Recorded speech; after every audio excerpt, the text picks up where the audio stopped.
انا لما هسافر بره هنجح.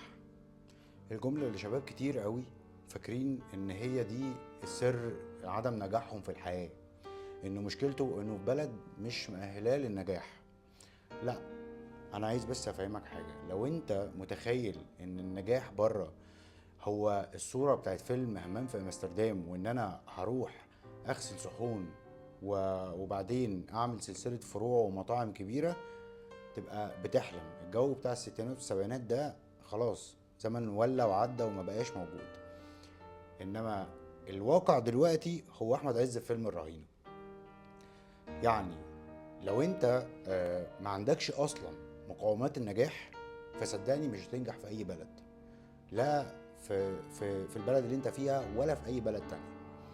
خلينا يعني انا مش عايز اكون بحبطك ولا بقول لك كلام يعني عشان اقول لك انت مش هتنجح بره ولا غيره. لا، انت ممكن تنجح، ممكن تبقى اعظم من قصص كتير قوي شفناها.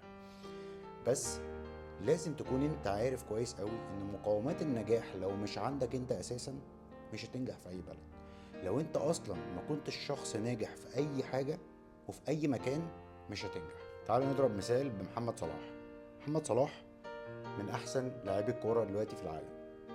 طيب، هو محمد صلاح يمكن لو كان فضل في مكانه وفي نفس البلد يمكن ما كانش بقى احسن لاعب في العالم زي ما شفناه دلوقتي. بس هل كل لاعب لو سافر بره ممكن يبقى زي محمد صلاح؟ كتير لعيبه سافرت بره وما شفناهمش زي محمد صلاح. لكن ليه هو بقى كده؟ لانه شخص عنده مقومات النجاح وكان ناجح وملتزم وبيسعى وبيطور من مهاراته دايما. عشان كده لما توفرت له البيئة المناسبة بقى هو احسن لاعب في العالم زي ما احنا شايفين. فمهم جدا انك تشتغل على نفسك، ومهم ان انت ما تحطش شماعات الفشل، وما تحطش انك انت عشان البلد مش موفره لك الامكانيات فانت مش عارف تنجح. لا، حاول تنجح. حتى مش لازم النجاح يبقى في الصورة الذهنية بتاعت انا لازم ابقى رجل اعمال، لازم ابقى راكب عربية مش عارف ايه. مش لازم النجاح يبقى بالصورة دي. انجح على قد ما تقدر، اسعى على قد ما تقدر، وان شاء الله لما تتوفر لك البيئة المناسبة ومتوفر لك الظروف المناسبة هتبقى احسن واحد في الدنيا. بس مهم جدا بقى، ونصيحتي للناس اللي بتفكر تسافر، ما تسافرش على اي حاجة. صدقوني الواقع بيبقى في السفر صعب جدا.